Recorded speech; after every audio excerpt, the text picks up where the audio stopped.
নমস্কার, সকল ভক্ত বন্ধুদের সাদর আহ্বান জানাই বেদান্ত দর্শন ফেসবুক পেজে। বেদান্ত দর্শন ফেসবুক পেজে আজকে আমরা ঠাকুরের কথামৃত অনুধ্যান শুনি। আজকে আমাদের দক্ষিণেশ্বর মন্দিরে ঠাকুরের কাছে বসে ঠাকুরের কথা শুনবার দিন। ঠাকুর মায়ের শ্রী চরণে সাষ্টাঙ্গ প্রণাম নিবেদন করে শ্রী গুরুদেবকে স্মরণ করে আমরা শুরু করছি আজকের প্রসঙ্গ।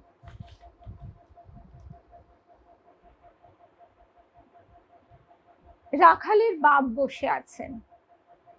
রাখাল আজকাল ঠাকুরের কাছেই রয়েছেন। রাখালের মাতা ঠাকুরানী পরলোক প্রাপ্তির পর পিতা দ্বিতীয় সংসার করেছেন। রাখাল মানে রাজা মহারাজ স্বামী ব্রহ্মানন্দ। রাখাল এখানে আছেন, তাই পিতা মাঝে মাঝে আসেন। তিনি ওখানে থাকাতে বিশেষ আপত্তি করেন না। ইনি সম্পন্ন ও বিষয়ী লোক, মামলা মোকদ্দমা সর্বদা করতে হয়। ঠাকুর শ্রী রামকৃষ্ণের কাছে অনেক উকিল, ডেপুটি ম্যাজিস্ট্রেট সর্বদা আসেন। রাখালের পিতা তাদের সঙ্গে আলাপ করতে মাঝে মাঝে আসেন। তাদের নিকট বিষয়কর্ম সম্বন্ধে অনেক পরামর্শ পাবেন কিনা তাই। ঠাকুর শ্রী রামকৃষ্ণ মাঝে মাঝে রাখালের বাপকে দেখছেন। ঠাকুরের ইচ্ছা রাখাল তার কাছে দক্ষিণেশ্বরে থেকে যান। ঠাকুর শ্রী রামকৃষ্ণ মাঝে মাঝে রাখালের বাপকে দেখছেন। ঠাকুরের ইচ্ছা রাখাল তার কাছে দক্ষিণেশ্বরে থেকে যান। ঠাকুর রাখালের বাপ ও ভক্তদের বলছেন, আহা, আজকাল রাখালের স্বভাবটি কেমন হয়েছে। ওর মুখের দিকে তাকিয়ে দেখো, দেখতে পাবে মাঝে মাঝে ঠোঁট নড়ছে। অন্তরে ঈশ্বরের নাম জপ করে কিনা তাই ঠোঁট নড়ে। এসব ছোকরারা নিত্য সিদ্ধের থাক, ঈশ্বরের জ্ঞান নিয়ে জন্মেছে। একটু বয়স হলেই বুঝতে পারে সংসার গায়ে লাগলে আর রক্ষে নেই। বেদেতে হোমা পাখির কথা আছে। সে পাখি আকাশেই থাকে, মাটির উপর কখনো আসে না। আকাশেই ডিম পাড়ে, ডিম পড়তে থাকে। কিন্তু এত উঁচুতে পাখি থাকে যে পড়তে পড়তে ডিম ফুটে যায়। তখন পাখির ছানা বেরিয়ে পড়ে, সেও পড়তে থাকে। তখনও এত উঁচু যে পড়তে পড়তে ওর পাখা উঠে ও চোখ ফোটে। তখন সে দেখতে পায় যে আমি মাটির উপর পড়ে যাব। মাটিতে পড়লেই মৃত্যু। মাটি দেখাও যা, অমনি মার দিকে চোঁচা দৌড়, একেবারে উঠতে আরম্ভ করে দিলে, যাতে মার কাছে পৌঁছতে পারে। এক লক্ষ্য মার কাছে যাওয়া। শুভ সন্ধ্যা। প্রসেনজিৎ পাল, রূপা চক্রবর্তী, সন্ধ্যাদি, অনিতা, অনেক রূপা আছে তো তাই বললাম। সংযুক্তা, শুভ সন্ধ্যা। শুভ সন্ধ্যা জয়িতা। তা ঠাকুর বলছেন, এসব ছোকরারা ঠিক সেই রকম। ছেলেবেলায় সংসার দেখে ভয়, এক চিন্তা, কিসে মার কাছে যাব, কিসে ঈশ্বর লাভ হয়। যদি বলো বিষয়দের মধ্যে থাকা, বিষয়ীর ঔরসে জন্ম, তবে এমন ভক্তি, এমন জ্ঞান হয় কেমন করে। তার মানে আছে, ঠাকুর বলছেন, বিষ্ঠা কুড়ে যদি ছোলা পড়ে তাতে ছোলা গাছই হবে। সে ছোলাতে কত ভালো কাজ হয়। বিষ্ঠা কুড়ে পড়েছে বলে কি আর অন্য গাছ হয়? আহা, রাখালের স্বভাব আজকাল কেমন হয়েছে, তা হবে নাই বা কেন? ওল যদি ভালো হয় তার মুখিটিও ভালো হয়। সকলের হাস্য। রাখালের বাপ বসে আছেন। ঠাকুর বলছেন, আহা, যেমন বাপ তার তেমনি ছেলে। মাস্টার একান্তে গিরীন্দ্রের প্রতি। সাকার নিরাকারের কথাটি ইনি কেমন বুঝিয়ে দিলেন। বৈষ্ণবরা বুঝি কেবল সাকার বলে, তা হবে। গিরীন্দ্র বলছেন, ওরা একঘেয়ে। মাস্টার বলছেন, নিত্য সাকার। আপনি বুঝেছেন স্ফটিকের কথা, আমি ওটা ভালো বুঝতে পারি না। ঠাকুর তখন মাস্টারকে বলছেন, হ্যাঁ গা, তোমরা কি বলা বলি করছো? মাস্টার ও গিরীন্দ্র একটু হেসে চুপ করে গেলেন। বৃন্দেছি রামলালকে বলছে, ও রামলাল, এ লোকটিকে এখন খাবার দাও, আমার খাবার তারপরে দিও। ঠাকুর তখন বলছে, বৃন্দেকে খাবার এখনো দেয়নি? ঠাকুরের চিন্তা। ঠাকুর কি করতেন, মাঝে মাঝে বৃন্দের ঝির যে খাবার রাখা থাকতো সেটা তিনি ছেলেদের খাইয়ে দিতেন, আর বৃন্দা তাই নিয়ে খুব রাগারাগি করতো, চেঁচামেচি করতো। তা ঠাকুর ওই জন্য মাকে আবার বলে পাঠাতেন যে মা আবার তাড়াতাড়ি যাতে বৃন্দে ঝির জন্য খাওয়ার ব্যবস্থা করে দেয়।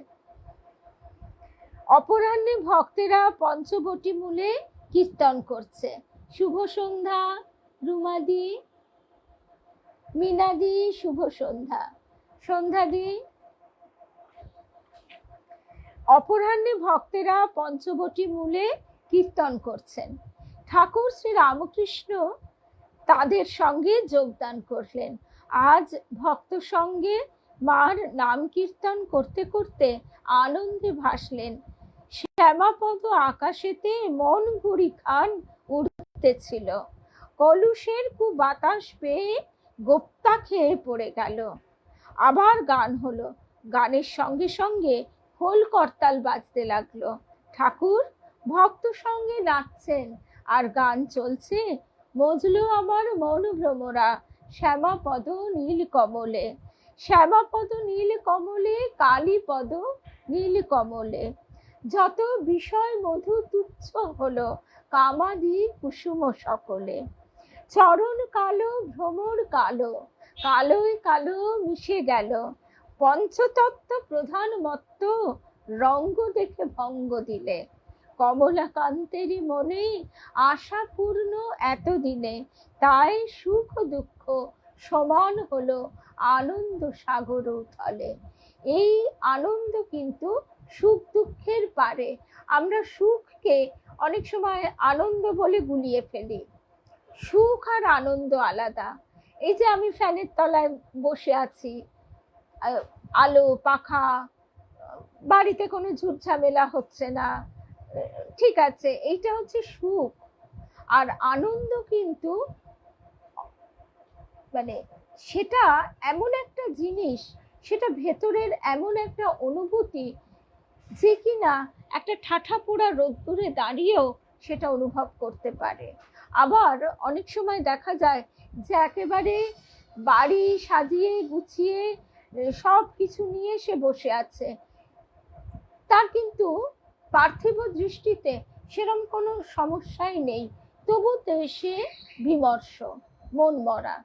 আনন্দ হচ্ছে সেই পরমানন্দ, তার আভাস মাত্র আমরা কিঞ্চিত মাত্র যদি অনুভব করতে পারি, তাতেই আমরা ধন্য হয়ে যাই। সুখ ও দুঃখ সমান হলো আনন্দ সাগর উথলে। বলছেন ঠাকুর গাইছেন কমলাকান্তের এই গানটি গেয়ে গেয়ে। কীর্তন চলছে, ঠাকুর ভক্ত সঙ্গে আনন্দে মাতোয়ারা। এরপর গান হচ্ছে, শ্যামা মা কি এক কল করেছে, কালী মা কি এক কল করেছে। 14 পোয়া কলের ভিতরি কত রঙ্গ দেখাতেছে। 14 পোয়া অর্থাৎ আমরা হচ্ছে এই 14 পোয়া এক একটা কল, এই কলের ভিতরে কত রঙ্গ দেখাচ্ছে। আপনি থাকি কলের ভিতরে, কল ঘুরায় ধরে কল ডুরি, কল বলে আপনি ঘুরি, জানে না কে ঘুরাতেছে। যে কলে জেনেছে তারে, কল হতে হবে না তারে। অর্থাৎ এই দেহে বাস করে, এই কলে বাস করে যে তাকে জেনেছে, তাকে আর কল হয়ে এই কলের যে কর্ম সে করতে হবে না। কোন কলের ভক্তি ডোরে, কোন কলের ভক্তি ডোরে আপনি শ্যামা বাঁধা আছে। তো এইসব গান আমাদের, একটা কথা আজকে একটু বলবো, একটু ব্যক্তিগত হলেও এই ব্যক্তি থেকে কথাটা আস্তে আস্তে প্রসারিত হয়ে যায় এইভাবেই যে এই যে গানগুলি, এই গানগুলি কিন্তু আমাদের মাটির গুণ, এই ভারতবর্ষের মাটির গুণ, এখানে মানুষের ভিতরে সেই সংস্কার, সেই বোধ, সেই চেতনা কারো ক্ষীণ, কারো একটু বেশি, কারো অনেক বেশি।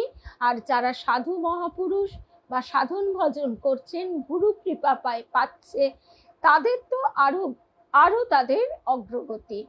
কিন্তু অতি সাধারণ মানুষ, হয়তো বা কেউ নিরক্ষর, কেউ বা ওই অর্ধ স্বাক্ষর, অর্থাৎ ওই দেখে দেখে ছবির মতো নাম সই করতে পারে, কি কোনো এক কালে একটু লেখাপড়া করেছিল, এখন প্রায় ভুলতে বসা, কারণ তাদের প্রতিদিনের জীবন যুদ্ধ।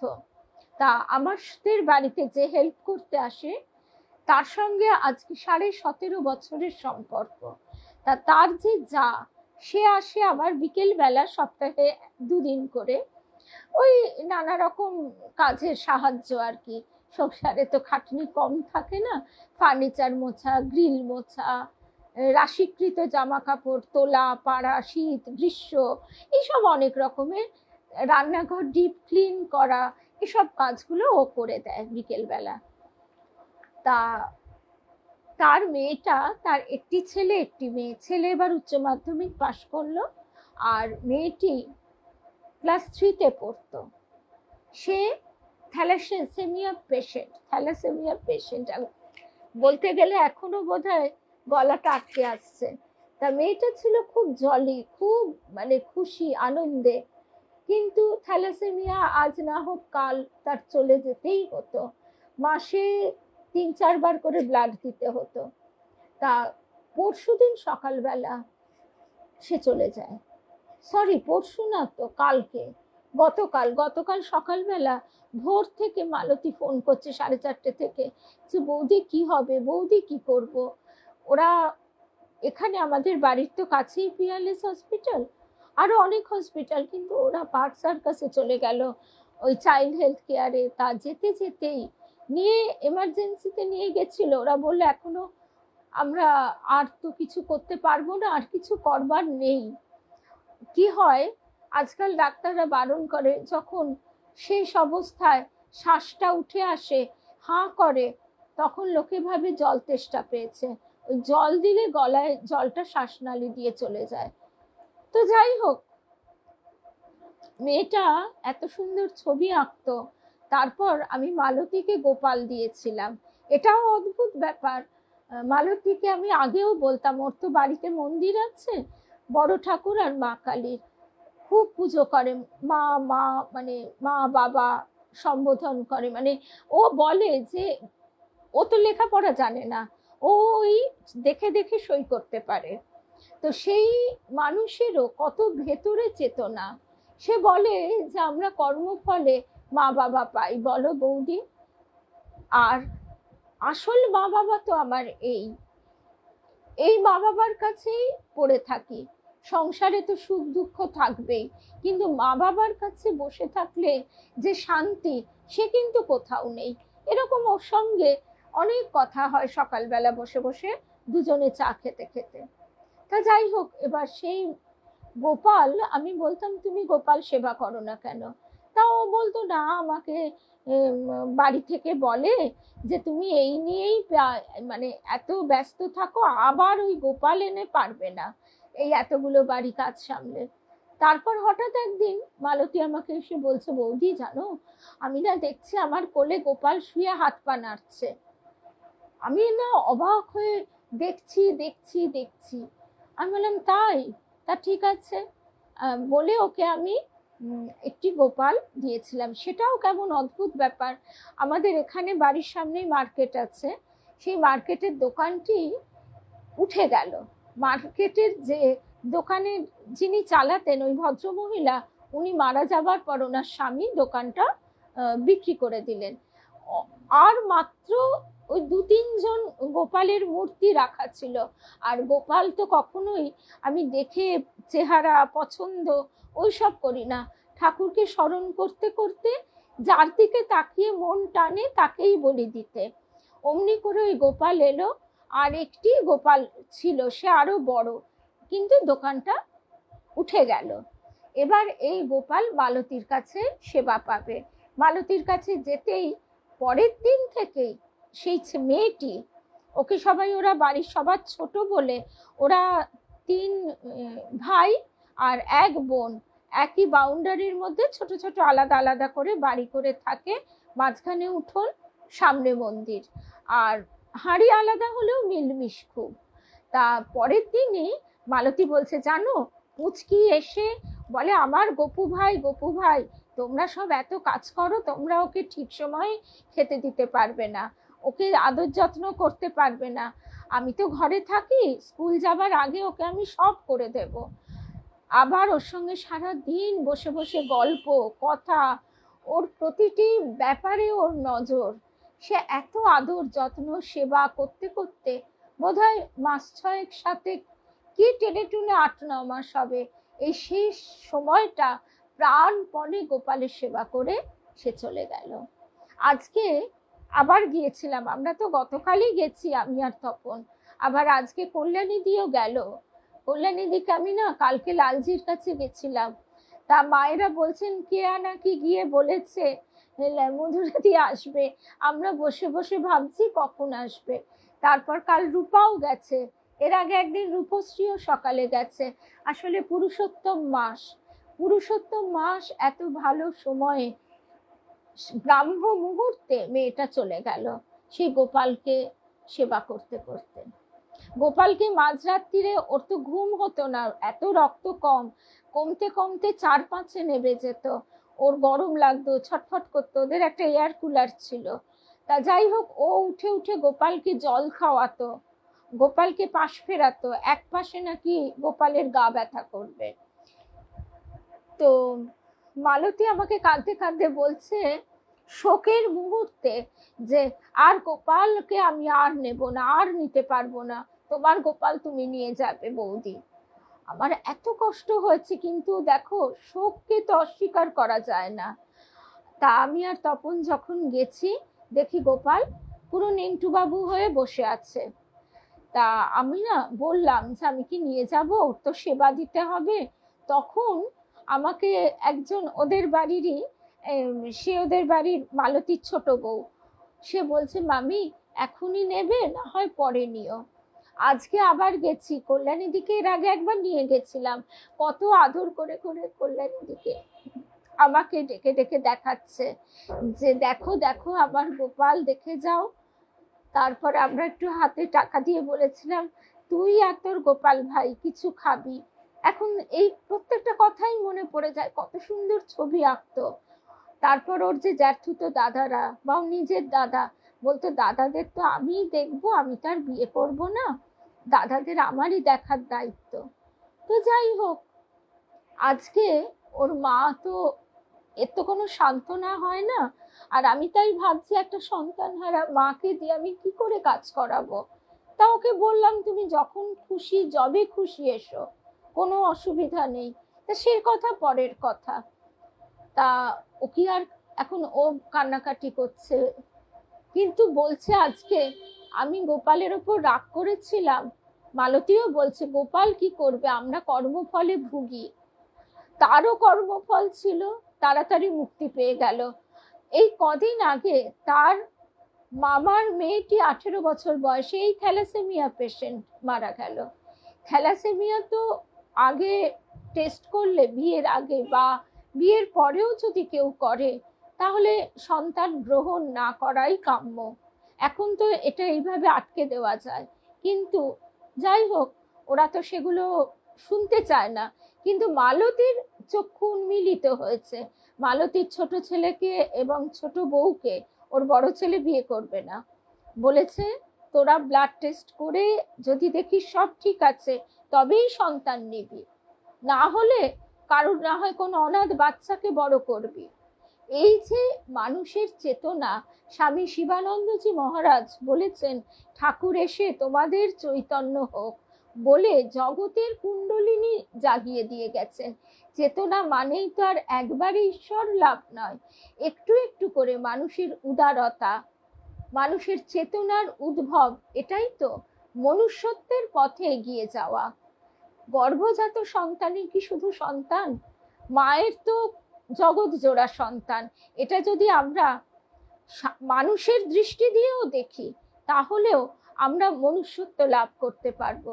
আমরা ঈশ্বরীয় দৃষ্টিতে যদি নাও বা চিন্তা করি, শুধু মনুষ্য দৃষ্টিতে বিচার বিবেচনা বিশ্লেষণ করলে আমাদের কিন্তু মানসিক উন্নতি, মানসিক উদারতা বাড়বে। আমরা পশুত্ব থেকে মনুষ্যত্বের পথে এগিয়ে যাব, তারপর মনুষ্যত্ব থেকে দেবত্বের পথে।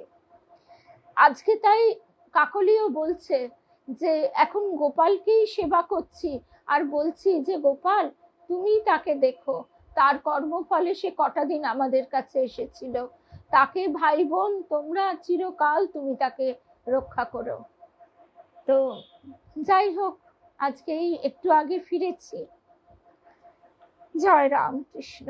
তারপরের গানের কথাগুলো তেমনি। এই যে গানগুলি, এই গানগুলি কিন্তু মানে সমস্ত শাস্ত্র তত্ত্ব মন্থন করে সাধক কবির অন্তর থেকে উদ্গীত হয়। ভবে আশা খেলতে পাশা, কত আশা করেছিলাম, আশার আশা ভাঙা দশা, প্রথমে পঞ্জুরি পেলাম। পবার 18-16 যুগে যুগে এলাম ভালো, শেষে কোচে 12 পড়ে মাগো পাঞ্জা ছক্কায় বন্দি হলাম। এখন পাশা খেলার নিয়মগুলো আমি জানি না, খেলার যে সিস্টেমটা আমি বলতে পারবো না, কিন্তু এর থেকে আমরা এটা বুঝতে পারছি যে আমরা কর্ম ফলে কিভাবে কত আশা করে কত বড় সংসার হবে। লোকে আগে বাড়ি করতো, 3-4টে ঘর, বউ বাচ্চা, তাদের ছেলে পুলে নাতি নাতনি নিয়ে সে এলাহি ব্যাপার। আজকে আমরা মায়ের কথা দিয়ে শেষ করব, কি অপূর্ব কথা। ভক্তেরা আনন্দ করতে লাগলেন, তারা একটু থামলে ঠাকুর গাত্রোত্থান করলেন। ঘরে ও আশেপাশে এখনো অনেকগুলি ভক্ত আছেন। ঠাকুর শ্রী রামকৃষ্ণ পঞ্চবটি থেকে দক্ষিণাস্য হয়ে নিজের ঘরের দিকে যাচ্ছেন, সঙ্গে মাস্টার। বকুলতলায় এলে শ্রীযুক্ত ত্রৈলোক্যের সঙ্গে দেখা হলো, তিনি প্রণাম করলেন। ঠাকুর ত্রৈলোক্যকে বলছেন, পঞ্চবটিতে ওরা গান গাচ্ছে, চলো না একবার। ত্রৈলোক্য বলছেন, কেন, আমি গিয়ে কি করব?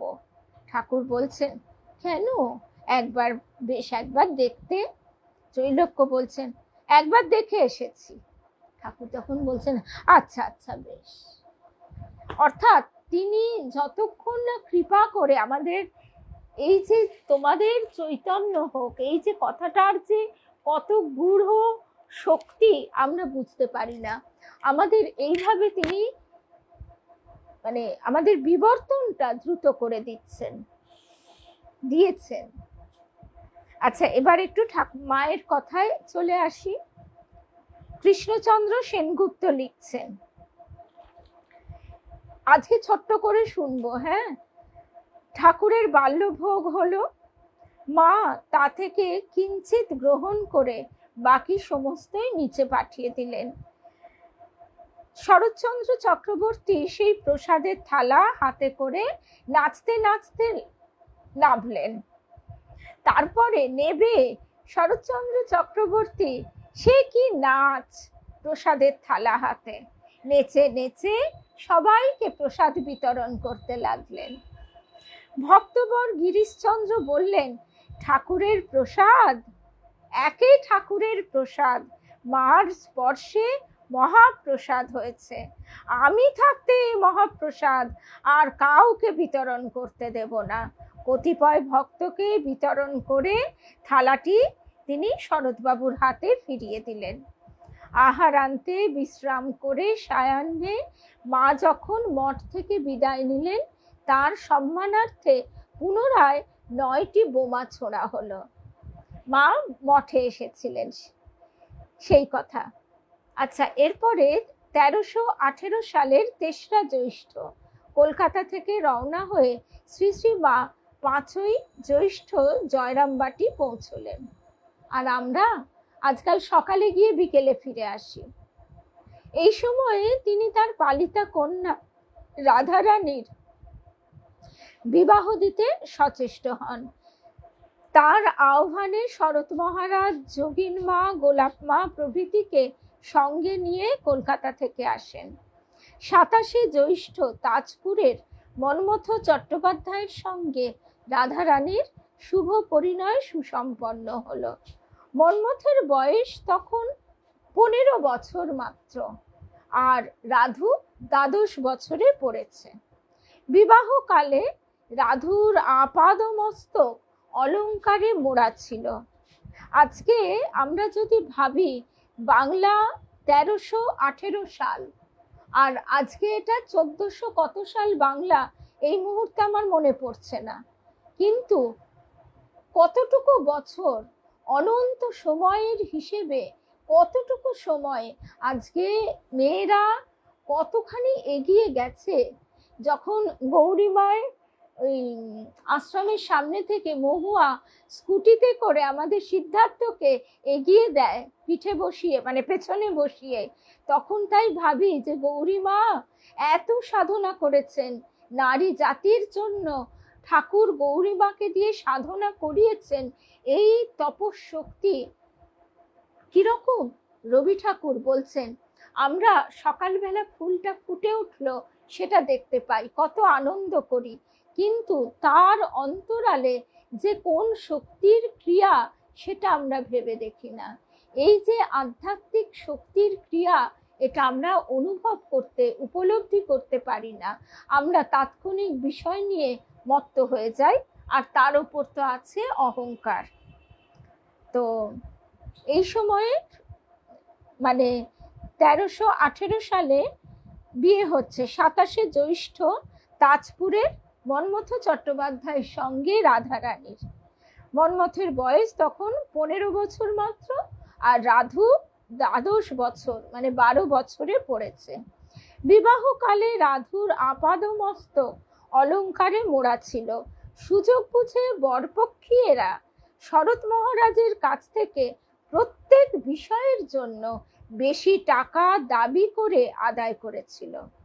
কেদারনাথ দত্ত তাতে আপত্তি ও বিরক্তি প্রকাশ করলে মা তাকে ডেকে সরিয়ে নেন, কারণ তখন যদি এই নিয়ে বিচার করা হয় বিরাট একটা ঝামেলা সৃষ্টি হবে। সংসারে কোনো কিছুই হুড়োহুড়ি করে, তাড়াহুড়ো করে হয় না। মা সেই যুগে এসে যুগাপেক্ষা যে কতখানি অগ্রগতি কথা নীরবে নিঃশব্দে বিপ্লব ঘটিয়ে গেছেন, সেটা আমরা বোধহয় পুরোটা অনুভবও করতে পারি না। অথচ এখানে আমরা দেখছি মা সেখানে আপত্তি করলে তাকে, কেদারনাথ দত্ত মহাশয়কে সরিয়ে নিচ্ছেন, যে এরম ভাবে যুগ পাল্টানো, সমাজ পাল্টানো যায় না। বিবাহের পরদিন বরপক্ষীয় ও কন্যাপক্ষীয় সকলকেই ভুরি ভোজনে আপ্যায়িত করা হয়। অনিমন্ত্রিত গরিব দুঃখীরা আহার করে বাড়ি ফিরে যাচ্ছে। মা তখন পেছনের দরজায় দাঁড়িয়ে তাদেরকে জিজ্ঞাসা করছেন খাওয়া দাওয়া কেমন হলো। তারা 2 হাত তুলে আশীর্বাদ করে বললে বরকনে সুখে থাকুক। পরের দিন এই যে গরিব দুঃখীকে খাওয়ানো, আমরা মানে যখন এই কোনো উৎসব অনুষ্ঠান হয়, মানে আমরা নিজেদের এইসব দেখাতে, দেখনদারি এইসব করতে করতে একেবারে মানে কি আর বলবো, তার সীমা পরিসীমা তো থাকে না। পরদিন 1000টা, এরপরে মা কেমন ছিলেন, আর ঠাকুর সংসারে তো মানে তিনি গৃহী শ্রেষ্ঠ, মা বরং অনেক আলু ঢালু ছিলেন, আলু থালু, হ্যাঁ, মানে ঢিলা ঢালা যাকে বলে। মায়ের অত হুঁশ নেই, ঠাকুর কিন্তু একেবারে হাল শক্ত করে ধরে আছেন। সেই গানটার কথা মনে পড়ে যায়, তুমি কষে ধরো হাল, আমি তুলে বাঁধি পাল, হাই মারো মারো টান হাইও। তা ঠাকুর কেমন করে হালটি ধরতেন সংসারের, ওই যে আবার বলতেন না মাকে, এই এত খরচা করলে হবে, মায়ের তাতে আবার অভিমান হতো। মা কিচ্ছু বলতেন না, চুপ করে চলে গেলেন। তখন আবার তাড়াতাড়ি গিয়ে বলছেন ঠাকুর, আমি কি তাই বলেছি, একটু রেখে রেখে না করলে কি করে হবে, এখন ঠাকুরের তো হিসেব নেই। মা তখন বলতেন তো বললেই হলো, এই যে সব ভক্তরা আসে তারা খাবে কি। তখন আবার ঠাকুর হার মেনে বলতেন, আচ্ছা বাবা তুমি যা ভালো বোঝো তাই করো। আর আমি বলবো নি। তা এইবারে এই কথাটা এত মজার। এবার পরের দিন, আর তখনকার দিনে 1,000 টাকা আমরা তো ভাবতেই হিসেবই করতে পারবো না যে এখনকার কত, সে রীতিমতো অঙ্ক কষে হিসেব করতে হবে। শ্রী শ্রী মার বড় কালো বাক্সটা রাধুর সঙ্গে তার শ্বশুর বাড়িতে যায়, আর বাক্সটা মা রাধুকে দিয়েছিলেন, কিন্তু মার খেয়ালই নেই যে তার ভেতরে 1,000 টাকা রয়ে গেছে। এবার বর কন্যায় চলে গেল, ঠাকুর মাকে দেখা দিয়ে বলছেন, ওগো 1,000 টাকা রাধুর বাক্সে দিয়ে দিলে। বিভূতি বাবু তখন মা বলাতে তাজপুরে গিয়ে সেই টাকা নিয়ে এলেন। সেই টাকাটা তো বিয়ের খরচ, সংসার খরচে ছিল, মায়ের হুঁশই নেই, টাকা সমেত বাক্সে চলে গেছে। কিন্তু ওই হাল ধরে আছেন ঠাকুর। ঠাকুর বলছেন, ওগো টাকাটা দিয়ে দিলে। ওই যে ঠাকুর কি আর অমনি বলেছিলেন, এ ঘর বই তো ঘর, তুমি কেন খুলছো হাতের বালা। রাধুর এরপরের কথাটা শেষ কথা, আর আমরা যেন একটু মনে রাখি। রাধুর বিবাহের পূর্বে কৃষ্ণচন্দ্র সেনগুপ্ত শ্রী শ্রী মাকে বলেছিলেন, মাস্টার মশাই মটন ইনস্টিটিউশনের অধ্যক্ষ, তাকে বললেন না কেন? তাকে বললে তিনি তো সুপাত্র খুঁজে দেন। তাতে মা উত্তর দিয়েছেন, আপনা থেকে ছেলে জুটবে তো জুটুক, আমি কারুকে বন্ধনে ফেলবার জন্য বলবো তা কখনো হবে না। একদম আমরা মনে করি ছেলেপুলের বিয়ে দিয়ে তাকে একদম বাবা স্থিত করে দিলাম, না, একদম না। সন্তানকে মা আমরা কি কেন চাই পুতুল খেলা, আর তো কি আমরা না পারি মানুষ করতে, কিচ্ছু পারি না, নিজেরাই মানুষ হতে পারিনি, তো আর একজনকে মানুষ করব। মায়ের চরণে নিবেদন করে দেওয়া। জয় রাম কৃষ্ণ, জয় রাম কৃষ্ণ, জয় রাম।